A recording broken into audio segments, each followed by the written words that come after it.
Hey, I appreciate it, man. And Sharde, I apologize. You get meager pedestrian wells tonight. Dallas is giving Alicia some challenges right now, so she can't jump on as of yet.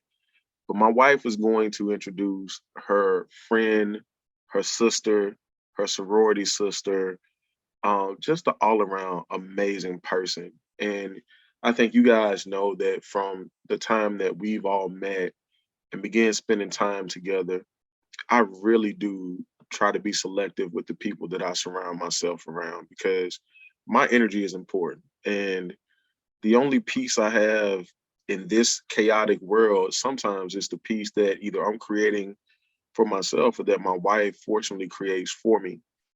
But I'm not going to allow outside influences to become chaotic and distracted in my life. I just don't believe in that.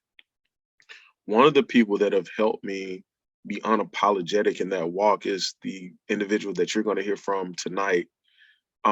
Again, she's a wife, a mother, she's a business owner, she's a published author. Her list of accolades go on and on and on. I don't know if you saw the post that I put out earlier today, but she has every credential as is related to being a therapist and professional help associated with her name. And here's my wife is coming downstairs at this point. I can hand it off to her. I can keep going. It's your choice. I am on camera, just so you know. Okay. All right, just keep going. Yeah. All right, she said keep going, Sharde. But she's in the saddle with me here.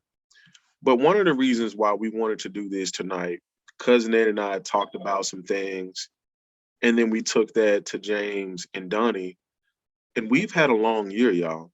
A lot of things have happened to a lot of people, professionally, personally, financially, emotionally.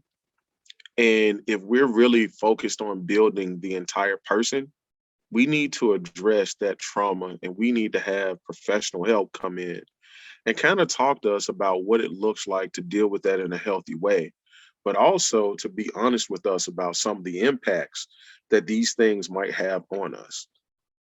I don't think there's a better person to help us walk through that.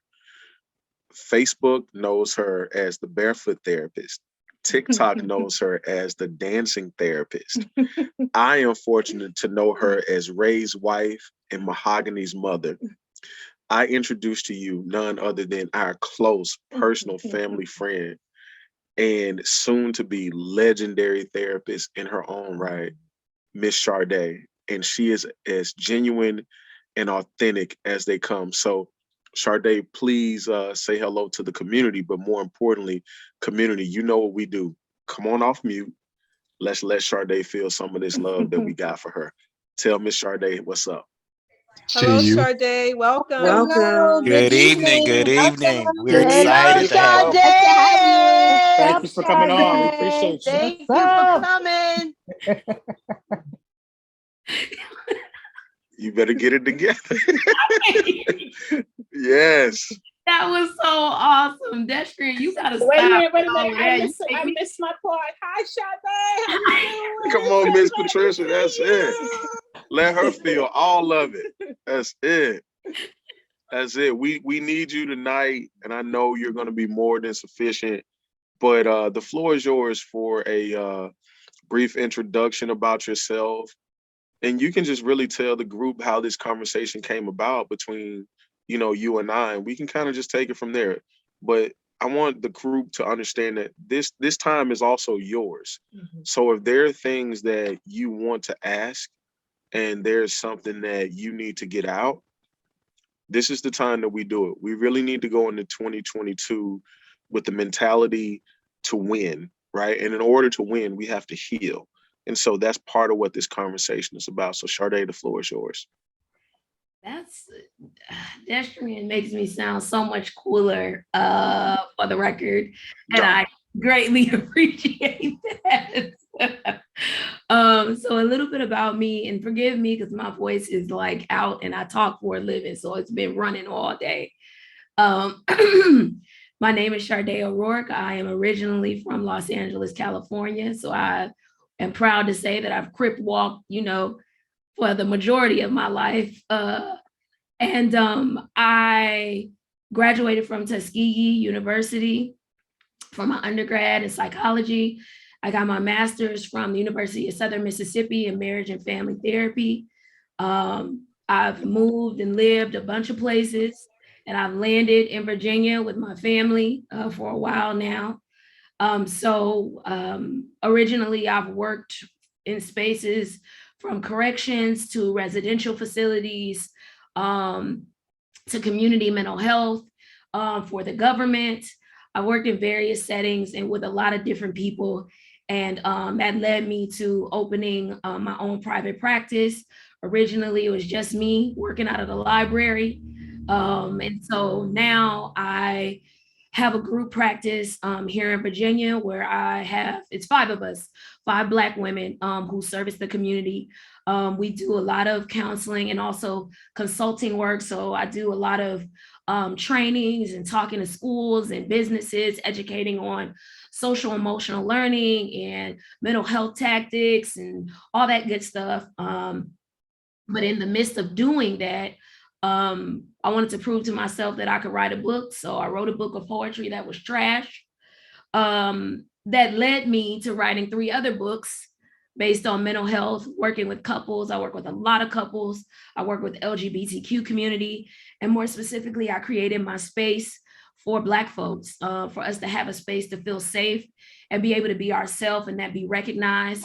So originally the name Barefoot Therapist simply came from clients coming in my office and me telling them to take off their shoes and feel at home. We sit and chat with incense and maybe some music. We dance it up, do whatever we got to do, and they go on about their business. But we get to have some healing in there. We get to have some very honest, transparent moments, and it gives people a space to feel seen. That is what my practice is all about, allowing people to feel seen, specifically Black folks. So in that space, of course, I'm sure you already know, I deal with a lot of trauma, a lot of social trauma, racial trauma, a lot of broken families, a lot of broken hearts, a lot of suffering, a lot of identity crisis or issues, a lot of sexuality concerns, mending families. I work with a lot of individuals that are just broken from their relationships with their parents to their children, talking about everything from divorce to abuse, rape. It's some pretty heavy stuff. Work, people just trying to make it from day to day, people that are suicidal, people that struggle just to get up and live, to see the light of day. And not want to take their lives every day. So it is a lot of really, really heavy work every day, but it is absolutely my privilege for people to share their lives with me.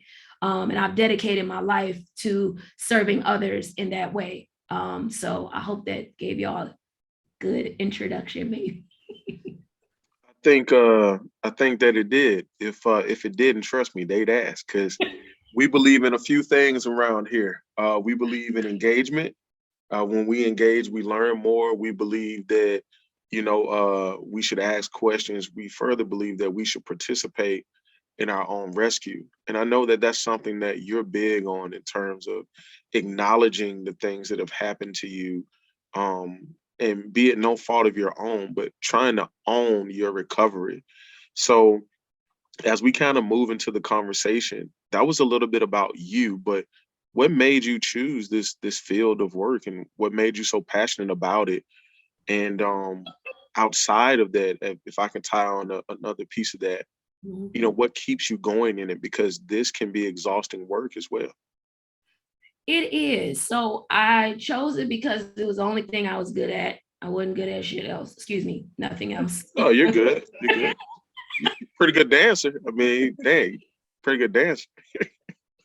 Right. I am. I got the video from my wedding to prove it. I absolutely, I wanted something that I felt like I could live as my best self in. And what I realized, especially in community mental health, I was getting in trouble a lot for showing up as myself every day. Everything from the way that I dress to the way that I speak it was getting me in a lot of trouble. So me being able to move into my own practice afforded me a lot of the freedom that I needed to live. I'm not someone who can live in a box. It is exhausting. It was traumatic. So this is the thing that I'm good at. It is really hard to stay motivated when you're dealing with suffering day in and day out. And the way that I say it is, if you're doing it right, this job it's exhausting emotionally, physically, psychologically.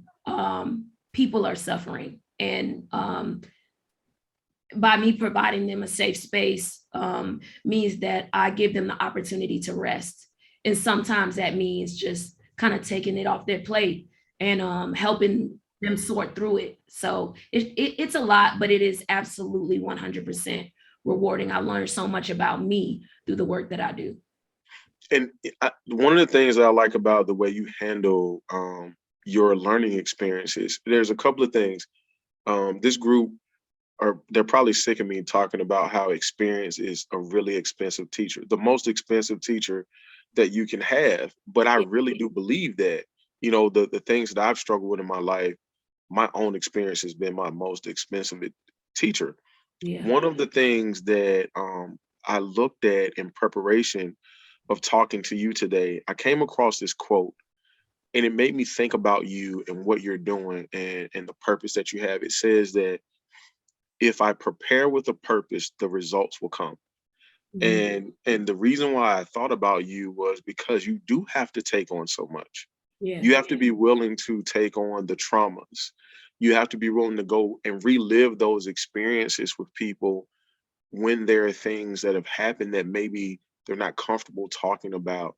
Maybe you're not personally comfortable talking about them up front.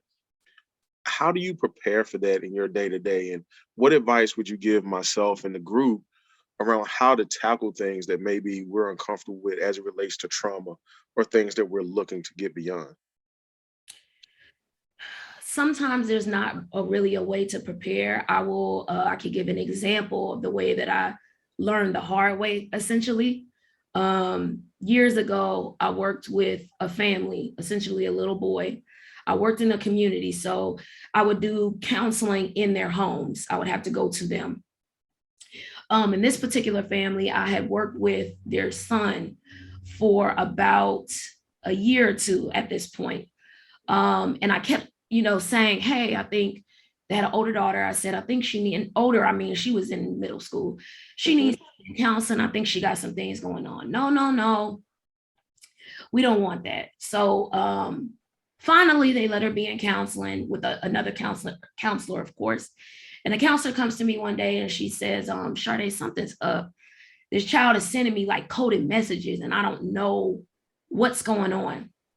So I'm like, all right, well, again, I've been with this family for years at this point. So I'm just kind of keeping my eyes open. I'm like, just be patient, listen, because I don't have that level of access to her that you now have.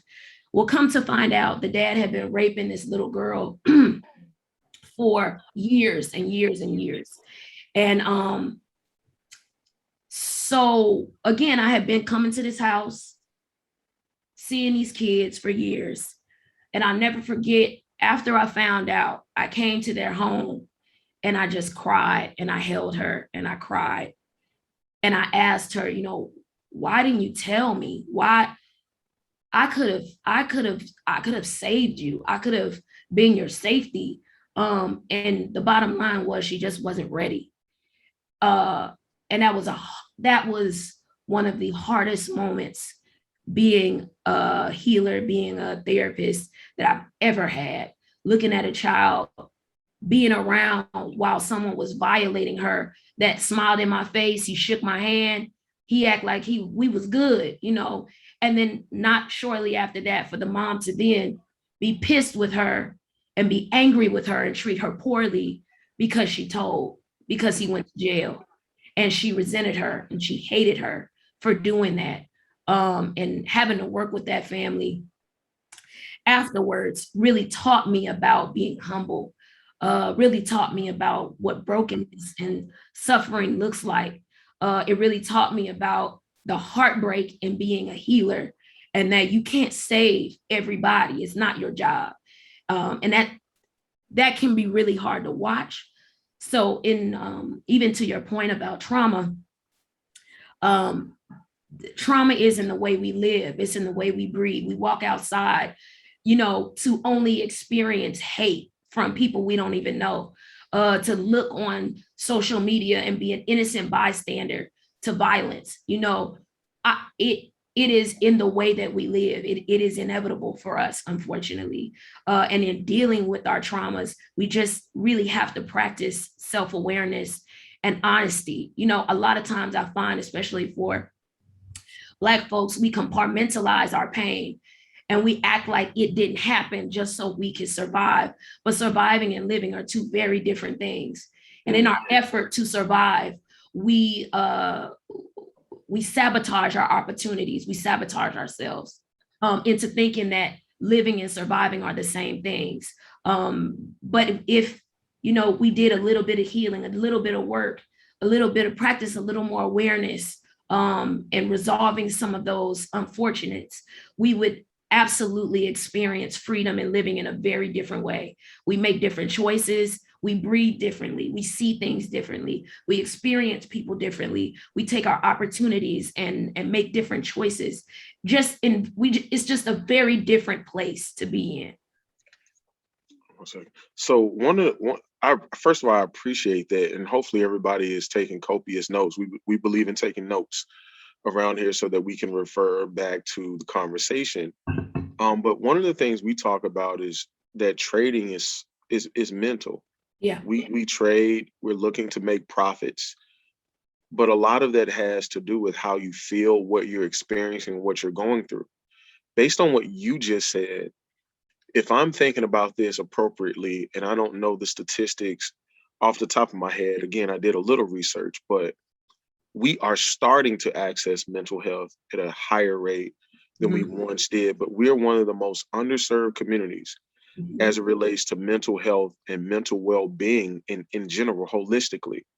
Can you talk about what you mean by the difference between living and existing, the difference between living and thriving, and why we feel as if we can't ask for help with the traumas that we have? What have you seen? What has your experience been? What can you lend to the group in that regard? I think and then I will give it to Alicia to ask you a few questions. Okay. I think it comes back to shame and guilt. A lot of our families have bred trauma for us far before we ever existed. That dates back to slavery, right? How many of us are descendants of people that were abused, people that were raped, that were killed, that were servants to people not being their choice?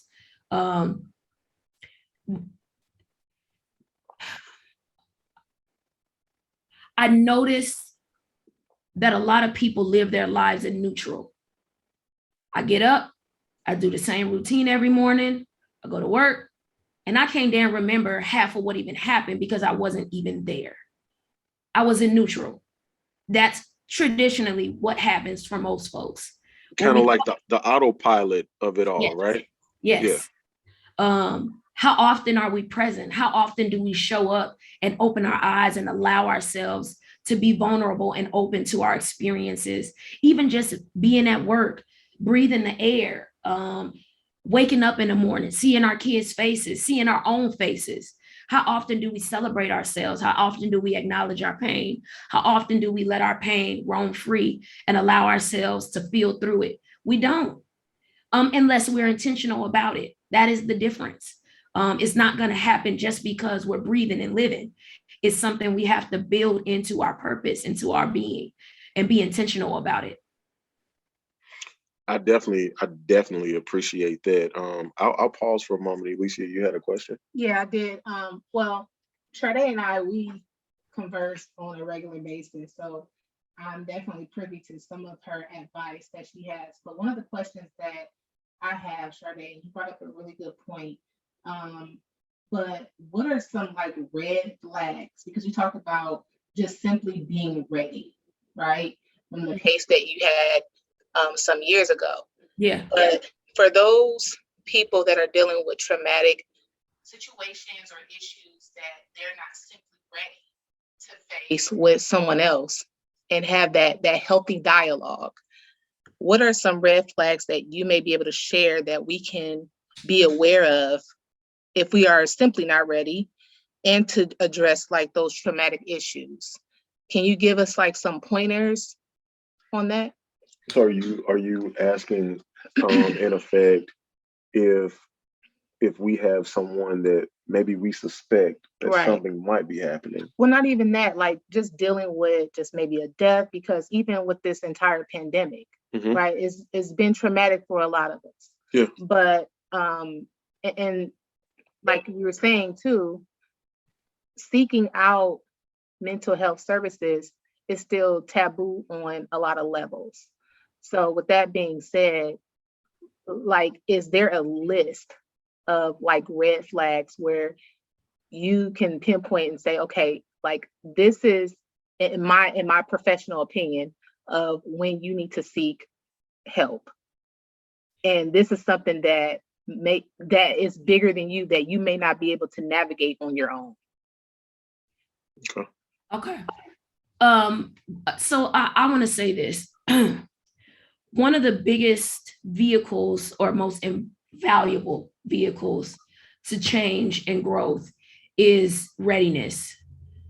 People show up all the time and they're just, even though they have the idea, they're not ready. They don't understand what healing entails. And I'll speak specifically for myself.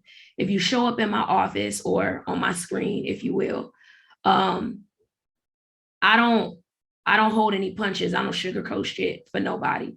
That's not my job. You didn't pay me to come here and be your friend. You didn't pay me to support your bullshit. And I talk to my clients just like this. And sometimes people are not prepared for what healing really means and what the process really means. That means all the bullshit, all the things you like to convince yourself of, I'm not going. All the things that you are trying to convince me of, I'm not going. Any of the undertones that I hear, the passive aggressiveness, when you talk about red flags, unaware, being unaware of your surroundings, unaware of the way that you live, walk, or even interact with other people, the way that you speak about yourself, the way that you speak about others, the way that you see the world, the way that you take in your experiences, the way that you spend money, the way that you handle other people's in their pain, other people in their pain. All of that is about you. Most of our lives, I think people mistake and believe that we live it for other people, but we're selfish beings. We live it for ourselves. And if we're not benefiting, we don't do it. That's just the bottom line. And that's okay. We just need to be very forthcoming and transparent about that. We don't love unless it benefits us. We don't take care of our children unless it benefits us, even if it's about us making us look good and to say we're a good parent. There is some benefit for us. And even in our pain, there is benefit to that. You know, I think people forget that we hurt and we suffer, but we become comfortable. And it's also the enemy we know versus the one we don't, right? And even in our pain, we find ways to make it good and make it okay. Like loving an abuser. Although they may abuse us, that's the love we know, and that's the love we feel safe with, safe enough. So there's benefit in pain also. Red flag could also be just if every time you turn around, you're triggered by something or someone, there is a problem. If every time you turn around, you feel uncontrollable or out of control, there is a problem. If in your life, things are managing you and you're not managing it, it is a problem. If you are a people pleaser and it is creating chaos in your life, that is a problem. Being nice and kind don't get you no damn where. That is not a payoff in that. It is a cool thing sometimes, but it's not a necessary thing in order to live and be free and happy. So Just being clear about what you want your life to look like. Sometimes we don't even know what our purpose is. We don't know what we want, but we want other people to figure it out. That's a damn flag. It's not other people's responsibility to make us anything. It's our responsibility to take care of ourselves first. And if we're looking to others, that's a red flag. So it could be a lot of things, if that makes sense. I hope that answered your question. No, you perfectly answered my question. One of the things that I do value too is I know that you're author on into a couple of books, but well, more than a couple, 4 to be exact, right?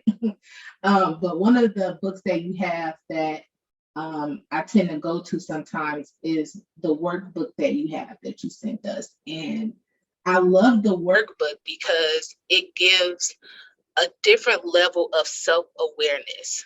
And I know that you have like some awareness activities in the book. Can you expand on that? Are you talking about the couples workbook? The individual Finding Me workbook, where Okay. you mention like different steps on how to promote self-awareness when you're navigating through just life in general. So there's one activity in there that's talks about internal and external awareness, right? So a lot of times when people are struggling to figure out, okay, who am I? I don't even know where to start. Where I encourage people to start with is the people that you believe know you best. Have them give descriptive words about you. Ask them to tell you how they see and experience you, and write it down and start with that. Okay, if this is the way that they see me, is that the way that I want to see myself? If I start getting honest with me, what are the things that are great about me? But again, for some folks who struggle with black and white thinking, low self-esteem, I don't really have much to say. I don't really know. And saying positive things almost feels like I'm trying to be somebody that I'm not, if that makes sense. So the really cool thing about that activity is it gives you an opportunity to get the perspective of others, put it in front of you and sort through it and say, okay, that resonates with me. That makes sense for me. Okay, that doesn't. I don't necessarily agree with that, but why would they say that? Are there ways that I've showed up that way? It allows you to start questioning yourself without curiously, without becoming defensive. A lot of times I see people struggle with trying to defend who they want to be versus who they actually are. And the scary part that it gets to is, well, if you see me naked and all in these spaces where I was trying to hide these things, I don't know how to deal with that. If you don't see me as perfect, if you don't see me as nice, if you don't see me as kind, if you don't see me as pleasing or attractive, I don't know how to manage these uncomfortable perspectives of me. Or if I'm really this person, who does that make me? How do I live this way? So it allows people to just step back a moment and create the vision of themselves that they want, but more importantly, be clear about who they already are. You know, that's a big one, right? So, in full transparency, my wife and I are completely different in terms of our thought process, the way we see the world, the way we go out into the world. One of the best qualities about my wife, I think for me, has been the fact that she's honestly given me the ability to forgive. Like Yeah. I don't forgive people, or I used to not to. You got one time, we're done. And it's cool. Like I'm not upset, but I'm just not going to experience that again. Yeah. My wife brought forgiveness into my life, and that's been something that I've needed a lot of Yeah. over the course of my development personally. But what I would say is this: it is so important to be able to understand boundaries in the way that people view the world in order to have better relationships. And even from an organizational perspective, we have to understand boundaries with our trade community, our group. We consider ourselves family, but then there needs to be a healthy respect for boundaries as well. Can you talk about boundaries and how do you properly establish them? And then, when there is an impasse, because some of the things you talked about in my opinion, bleeds right into relationships can go to kind of, hell in the handbasket because boundaries are not respected. And that's not something that's always very interpersonal. That Yeah. can be from a business standpoint or what have you. So how do we communicate boundaries, draw boundaries, both professionally and personally? It first starts with back to awareness. We can't expect people to know what we want just because we're us, and just because they love us, because they don't. Um, Personally, I struggled with setting boundaries because I started off as a people pleaser out of fear. I didn't want people to dislike me. I didn't know how to manage um, being disliked or people being upset with me. But interestingly enough, the more that I owned uh, who I was and what my purpose was and what I was about, the more freedom came with not giving a fuck. And that is by far one of my best qualities to date is living in the world just as me. And unfortunately, that comes with people talking shit, and that comes with people not understanding, and sometimes it comes with being lonely, and sometimes it comes with being sad, and sometimes it comes with joy and happiness and reward and all those good things. But with boundaries, no is a complete fucking sentence, period. There's nothing that has to come after that. Not an explanation, not a because, not a but. No is a full sentence. But once we figure out what the purpose of our no is, we need to be clear about why we're saying no. We don't necessarily need to explain it to other people, but we need to be clear about our no's. So, for example, I have if I have an employee come to work, my employees that come in the office, I'm very clear about personal space and us being able to commune with each other, and we take our shoes off and we talk. And I want people to live it themselves. However, this is a job. My clients, our customers are number one, but you are also to be respected here. So if there is an issue, you communicate with me, and we are on the same team. No means no. My word is my word. And if you said it's on my behalf, it was on my behalf. But the other thing that I teach my clients is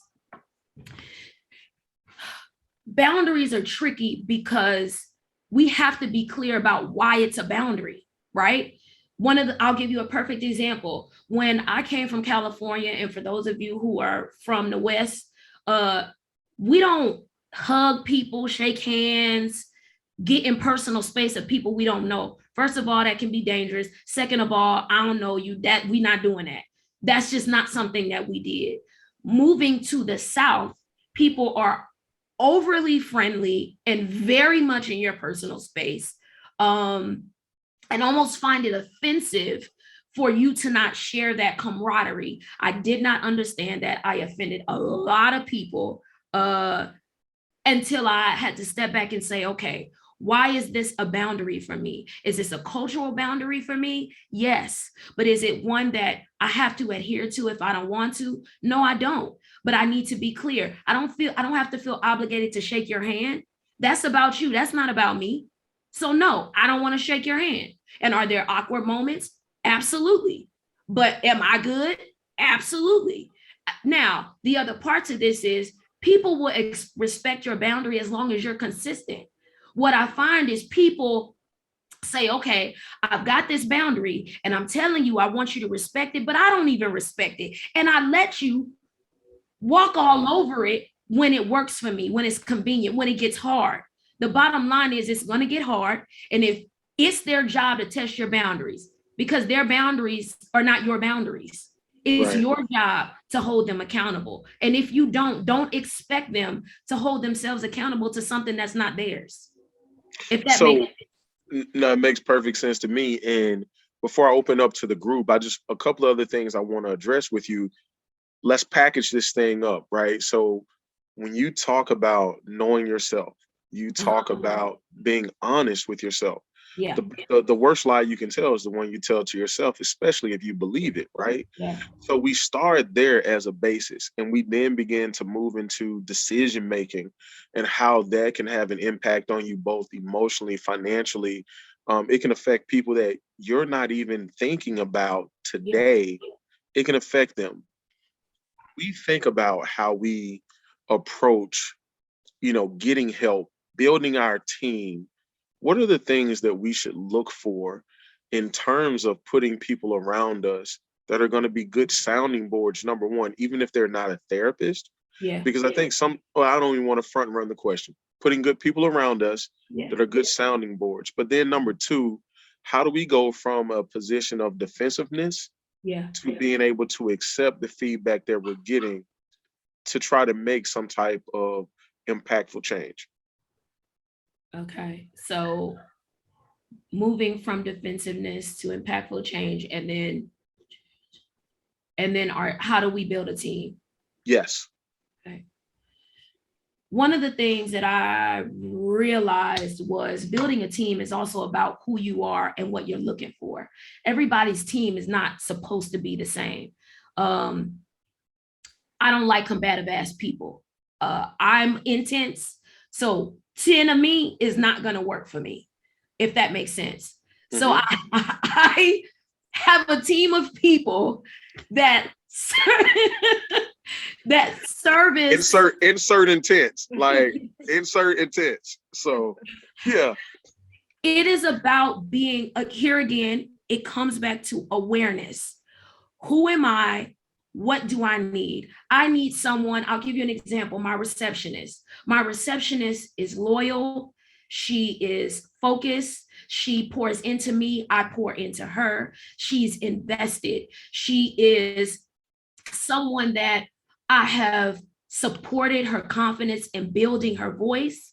And in that regard, she has been my best advocate and also my most effective, one of my most effective critical providers. She provides me feedback even when I'm not prepared to hear it.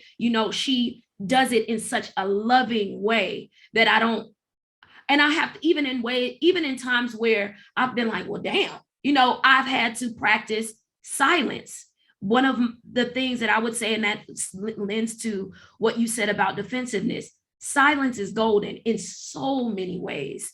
A lot of times we find ourselves being responsive versus taking our time, allowing ourselves to experience, feel, and reconcile, then respond. We don't have to feel obligated to be immediately responsive to things because that's not always going to benefit us. And it's not always going to get us the outcome we're looking for if we just gave ourselves a little bit of time to say, okay, what did I hear? What did I feel? Where are these feelings coming from? Is it about the person? Was it about the message? Is it about me? Am I the problem? So then when I respond, it is adequate to what I'm being asked of or what is actually happening versus me responding to my triggers or personal issues that have nothing to do with what we're engaging about. Same thing with the team. Your team can only be as helpful to you as you are to yourself. They can only provide you as much support as you allow. Same thing with love, right? People can't love us more than we love us. So, Sharde, I apologize for cutting you off. I saw something, and it was my cover for a long time because it really spoke to me. It said, we can't meet people more deeply than we've met ourselves. yeah. And that really resonated with me because I think we spend less time with ourselves, honestly, than we think we do. We spend a lot of time navigating and negotiating on behalf of others and the things that others want. But how Yeah. much time do we really spend mastering ourselves? Yeah. And one of the things we speak about in this group is to be successful in this art, in this science, you have to defeat yourself every single day. Yeah. And I think that might be kind of parallel to life. Like, Yeah. your biggest enemy when you wake up most days is your mind. And I do not think that people give enough credit and emphasis to that. And so I went through some trainings earlier in my career, and I find myself kind of leaning back to those now. They talk about the power of the first 15% of your day. Yeah. How do you spend the first 15% of your day? So, I'm going to get hit for saying this, but like, for example, if it's raining outside and my wife wakes up and she realizes it's raining, she's done for the day already. I don't care. The rain is inconsequential to me. It has nothing to do with what I'm going to do with my day. Yeah. But I have a different baseline than her. But Yeah. I had to learn to respect that boundary, like you talked about earlier, because she comes from great weather for her whole life in California. So it's just like, what do you mean it's raining? Me Yeah. personally, I'm just like, yeah, whatever. I'm gonna do the same thing I was gonna do anyway. So it doesn't impact me. And I think I had to grow and understand to have an appreciation for how others are impacted. Yeah. And that's kind of what I was talking about earlier. And as a group, this is something I really want us to work on as a group. I want us to find a way to be more thoughtful about how others are impacted by our actions, because we are a collective, right? And so when we do something, it's a representation of us all. You represent yourself, but we represent each other.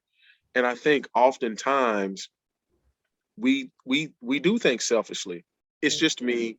It's not going to impact anyone else. It's not going to hurt anyone else. But there's this cause and effect relationship that our actions have, and we don't really negotiate that holistically. And I think it shows up sometimes not only in boundaries, shows up in the small things that end up derailing relationships, but more importantly, it shows up in the type of people that we continue to have around us, because we look for people that will accept those things. For sure. For sure. I mean, let me just say this. I think to some degree,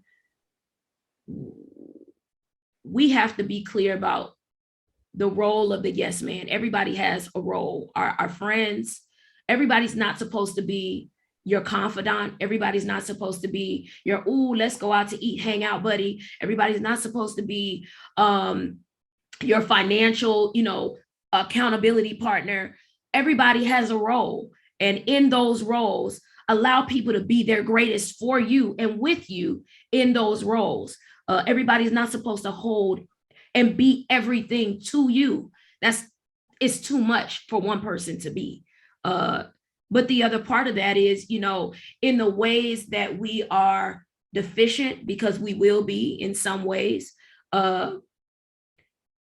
we have the ability to move in any space in this world that we're offered, to remind us that it's okay, right? We go outside and I love that even parallel about the rain.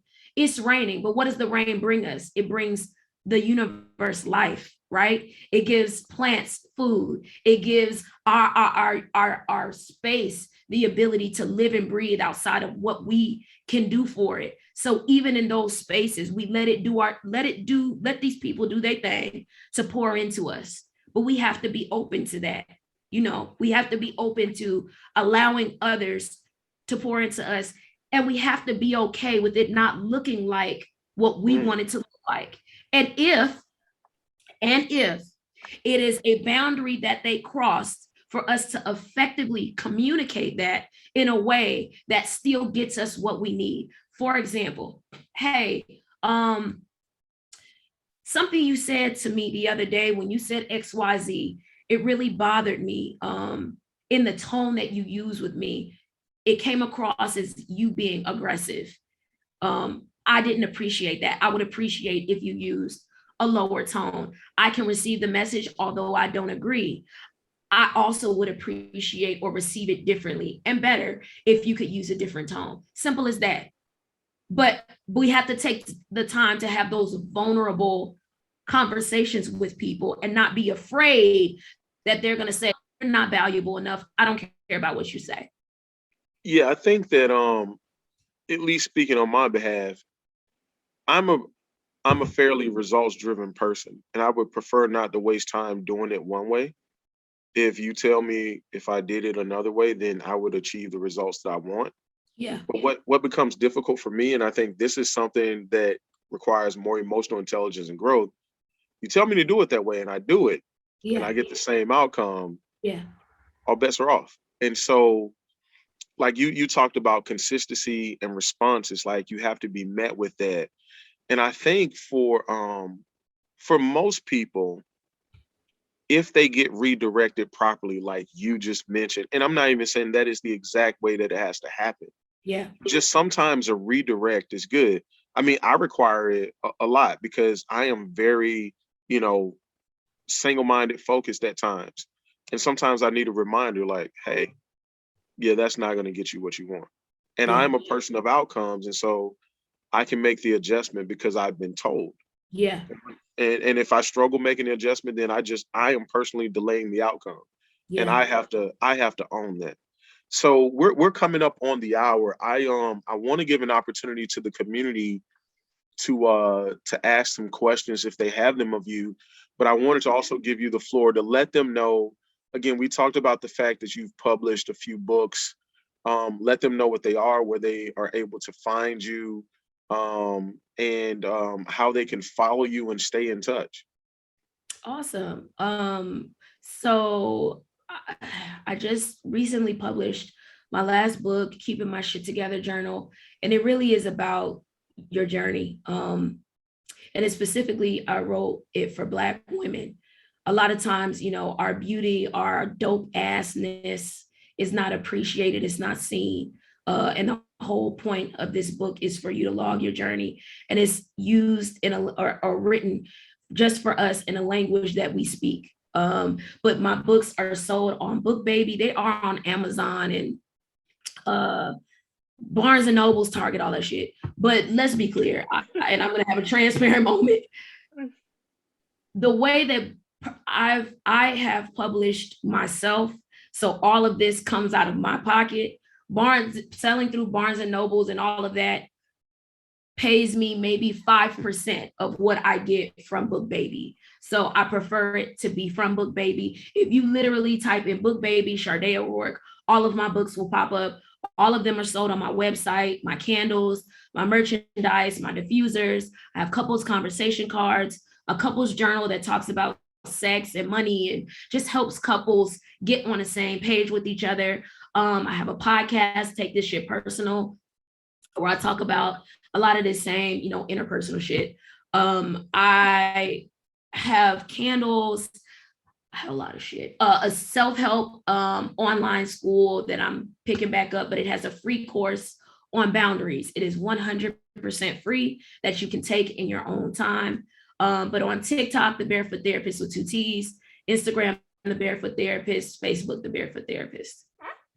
No, I really appreciate that. Thank you for taking some time today. And again, one of the things that I've enjoyed most about being able to get to know you in a really deep way is the fact that you show up as yourself all the time. For the group, I'll tell you guys a story at a later date.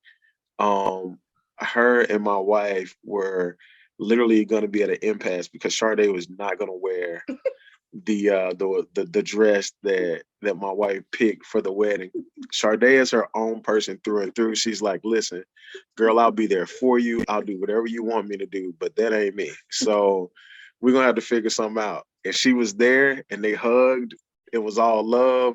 We nay-nayed and, and everything else all night. But I can't be more happy for you and the impact that you're having on Black and brown families, not only in your state and city, but now nationally and soon to be globally. Again, sometimes we wait too late to celebrate folks and let them know that we're appreciative of them. I'm telling you all right now, many of the people you've heard from, I think you can see and feel that we will see them in bigger places and spaces.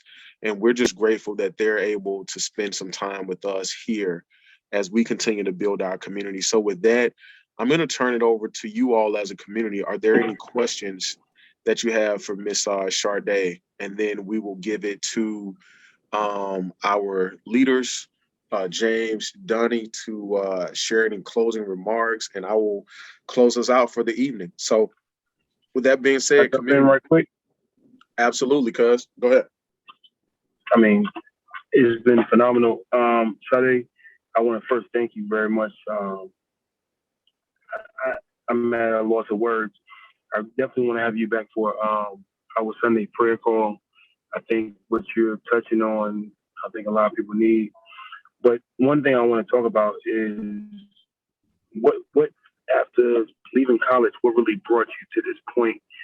The story about the young lady that you was trying to help with her father.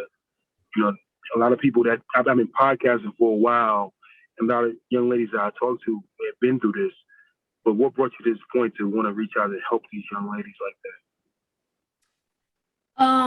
So I'm gonna get real personal. It's probably gonna get uncomfortable, and where I'm totally fine with that. But I just like to preface it with that. I was one of those girls. I was absolutely sexually abused, and I didn't know how to tell my story. Luckily, I had parents who defended me and protected me. But I even still as an adult, it doesn't impact me at all the way that it did as a child trying to put things together. But I love and take the privilege and opportunity to support people who didn't have a choice. There are absolutely a lot of spaces in our lives where we have choices, and there are absolutely spaces in our lives where someone takes that choice away from us. And it is unfortunate. And sometimes you just need somebody to hold you and tell you that they're here, and it's not going to be okay. They can't take back your experience, but they can let you live in it and breathe in it and break down in it and die in it if you need to. And that we're going to be here to see you get up, to see you live again, to see you rebirth whoever this person is. So a lot of the people that I'm working on trying to help heal, you know, I was to that person. I definitely have a fucking therapist because I'm crazy as shit. And that's okay. That's the beauty of being a person, and I own that. And I just love for people to be able to be okay being them and know that, hey, shit happens and we can deal with it. That doesn't make you nasty. It doesn't make you worthless. It makes you beautiful. It makes you it makes you a gift in so many ways. As long as you own it, just own that. Yeah. Well, that's definitely one of the realest things, and I didn't want to. I had a feeling, but I didn't want to bring it out like that. But in podcasting, I got a chance to learn this about, you know, individuals or females, and just to have somebody that they can talk to is very important. Somebody that lets them, like you said, own it is very important. So I appreciate that, and I commend you, and I honor you, and we thank you for that. So once, like Destrian said, we open it up to the community. So community, please, if you have any more questions, come off and mute. But thank you once again, and after that, we'll leave it to Donnie and James. I saw Dr. Debbie with her hand up, so I would come to Dr. Debbie next. Thank you so much. And thank you, Sharde, for sharing with us tonight. I had an opportunity to check out your website earlier, and I've already shared it with a young lady that I know. I'm here in San Antonio, Texas, but I have someone who is looking for a Black female therapist. And so I've shared your information. I appreciate you being so authentic tonight, and I know that you will be a blessing to her. So I'm looking forward to making that connection. Thank you so much. Thank you. I do have a question. Sharde, so what are 3 takeaways that I'm sorry. Go ahead. Yes. Oh, I'm sorry. Go People with their hand up. Oh, I'm sorry.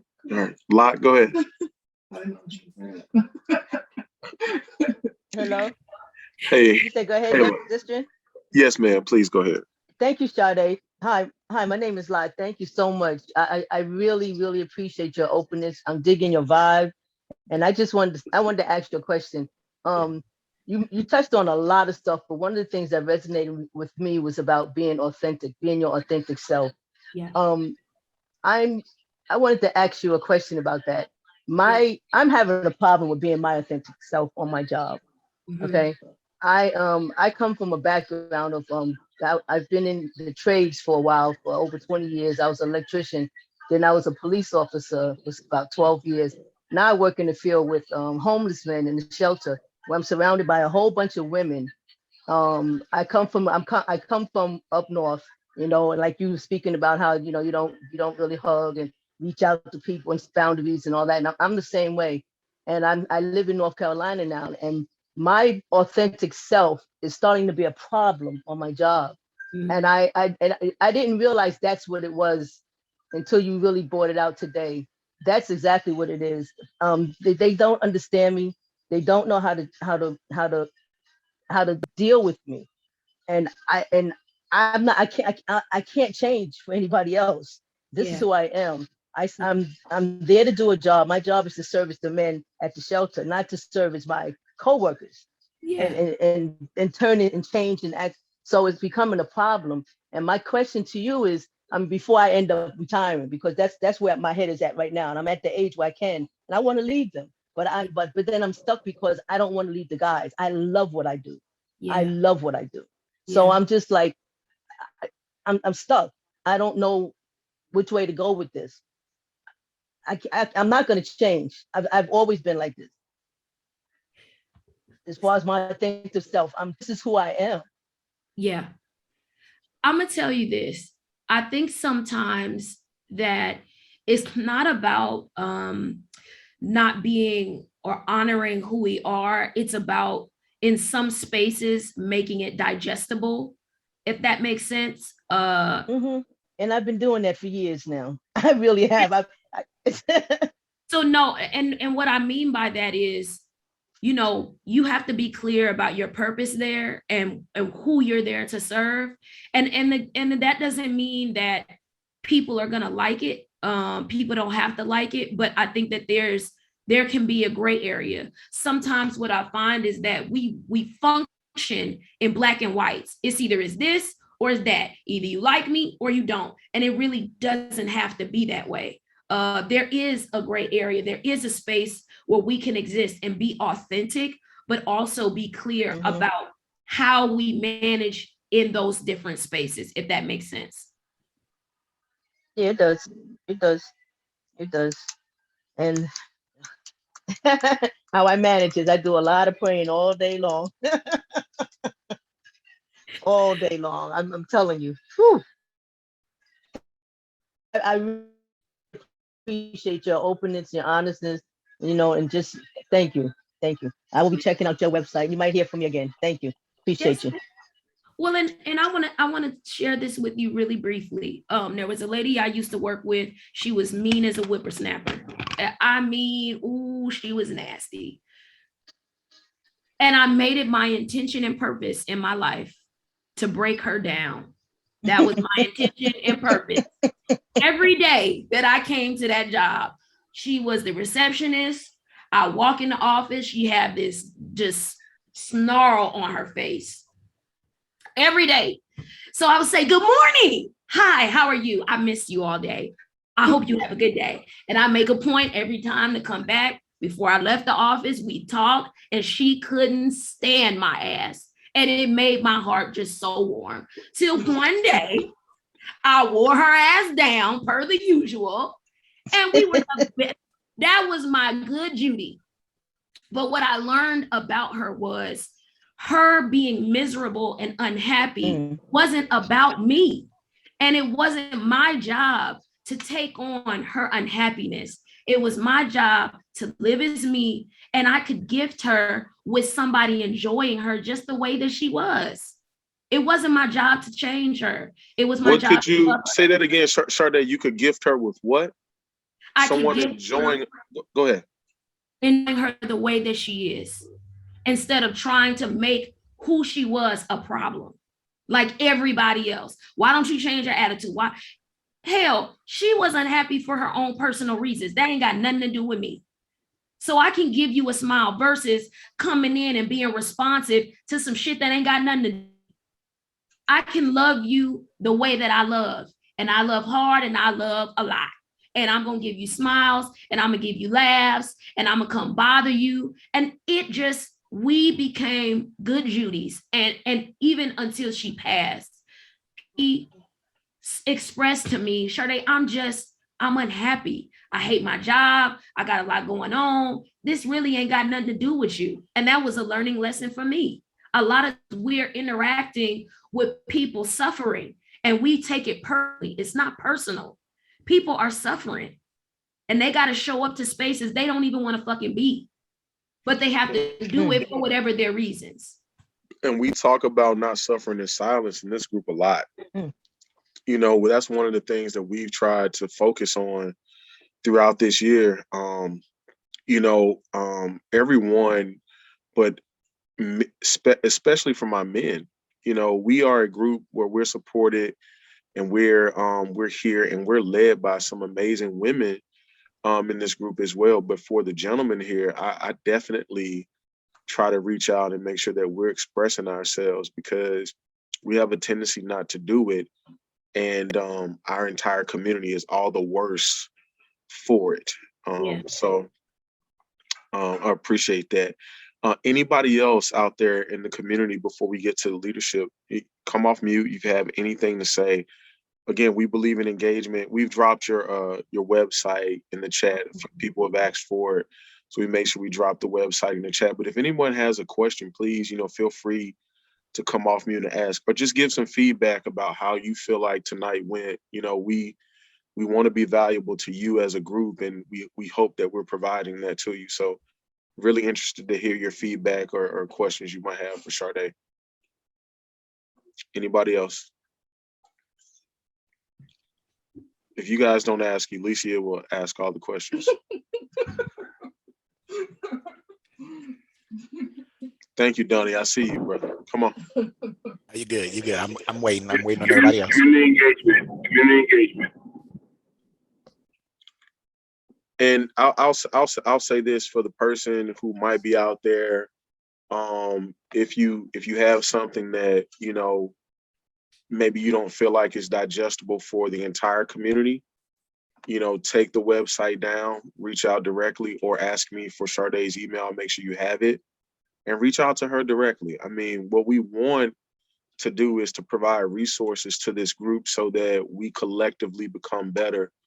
And, you know, that's as a collective, but that's also individually. So if there's something that's deeply personal or private, we respect that, obviously, but we want you to talk to someone that we know cares about you and your well-being. So let's get these conversations out. Build your team. You got a money team. You got James, you got Donnie, you got myself, Cousin Ed, AJ, Terrell, Stacy. You know, you got your money team. Where's your mental health team? You need to build that the same way you build these other areas of your life. This is as important, if not more, because you need to be able to enjoy the fruits of your labor. All right. And we want you to be of sound mind and body and pockets. And so, look, if there are any questions, please get those questions out. If they're personal or private questions, I can facilitate a private conversation. I think that's Cheney. I see you. What's up? Hi, everybody. Hi. What's up, Cheney? What's good? I just wanted to say thank you for this call because, well, just thank y'all, Global FX as a whole. You guys have been in alignment with my life, even though I've been gone. I'm literally just thinking like, I want a therapist. I need a therapist. How do I even start to even find one? And then tonight's call. So I just wanted to say thank you. I definitely will reach out. That's awesome. That's awesome. We see you moving. We see you moving about, always in constant prayer. You and the little one. But anything that we can do to be additive to you, you know, we want to do that. So, you know, it's bigger than money, and we're worried about our people. You know, we'll get there together, but we need to be able to go together. So we appreciate you plugging in. Thank you. All right. Alicia actually does have a question. I So do. It's a real legit question. go ahead. As it relates to healing, Sharde, just going back to the whole healing and self-awareness, but what are like, I guess, 3 takeaways that you can give the community if they're dealing with any type of traumatic issue or any personal challenges? Are there any 3 takeaways that you can provide to help them navigate and work towards their healing? One would definitely be to get a therapist. I think it's absolutely necessary. You know, we don't go and wait till our car doesn't have any gas to go get gas, or, you know, our car needs oil regularly just for it to maintain its awesomeness. So therapy is the same thing. We don't have to be broke down on the side of the road, you know, to go get therapy. You can go check in, just having someone listen to you, have someone give you feedback that's non-biased, and that doesn't have any investment in the outcome other than supporting you. The other I would say is journaling. And it doesn't have to be, a lot of times when people say journaling, they think, oh shit, I got to sit down with a book and write down stuff. I don't know what I'm talking about. I don't know what I'm doing. I don't know what to say. It doesn't have to be even that. You can blog. You can literally do voice notes. Any way to get your voice heard and your feelings out, you need to purge. If not, if you don't do it yourself, your body will do it for you. And that you don't want. That turns into anxiety and depression and everything else. So you have to have a way to purge. And the other I would say is have a hobby. A lot of times we're not taking care of ourselves. We're so invested in other people and things that may serve us in some spaces, but not taking care of our bodies, our spirit, our being. Everything from taking on a hobby, go find something you enjoy that is absolutely not directly related to work, your kids, your boo, you know, your house, fixing things, money. Find something that brings you joy, that brings you pleasure. I don't care if it's exercising, playing volleyball, do something.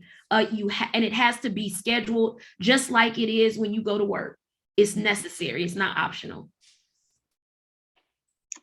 I appreciate that. Does that answer your question, It love? does. That was very good. I want to make sure my wife got her question answered.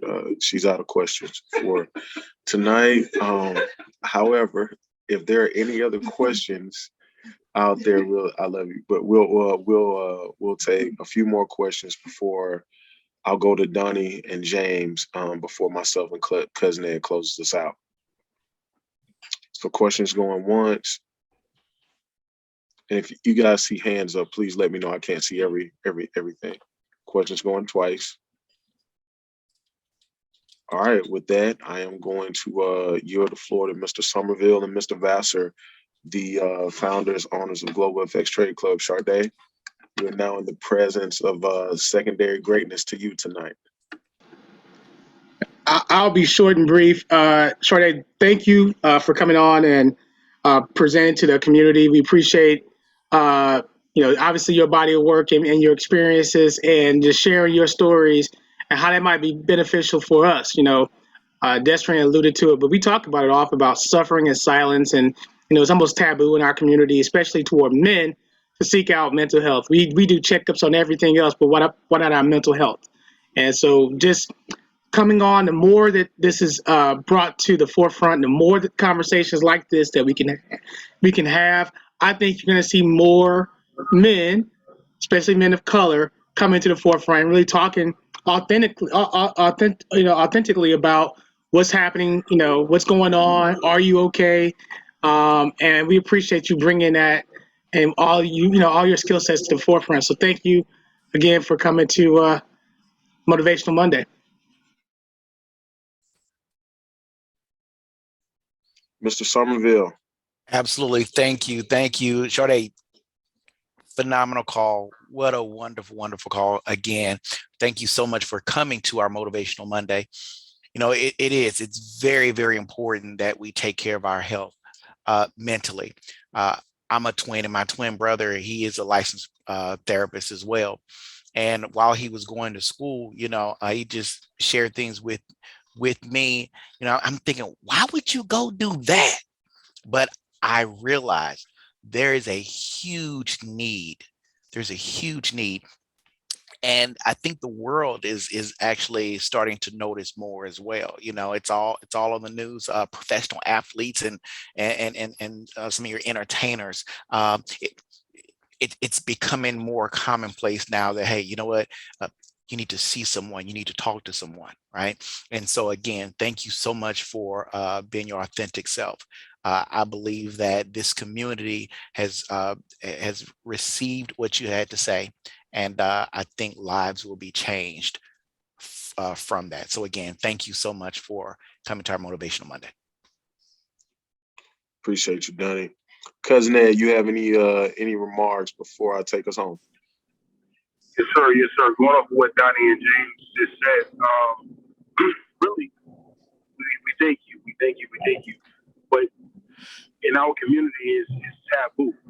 So you're at the forefront of it, and we see that it's very valuable that we all can use it in some kind of way, just to talk it out. You know what I'm saying? So we appreciate you. We definitely want to have you back, and I definitely want to invite you to one of our Sunday prayer calls, because I think people need that, to hear somebody they can talk to, relate to, and bounce things off of. So I thank you once again.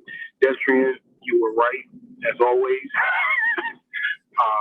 So we're in the year, so community, what else can we say? Motivational Monday, Global X Trade Club, it's a banger, man. Yeah, I'll close with this. It's super humbling to kind of look out.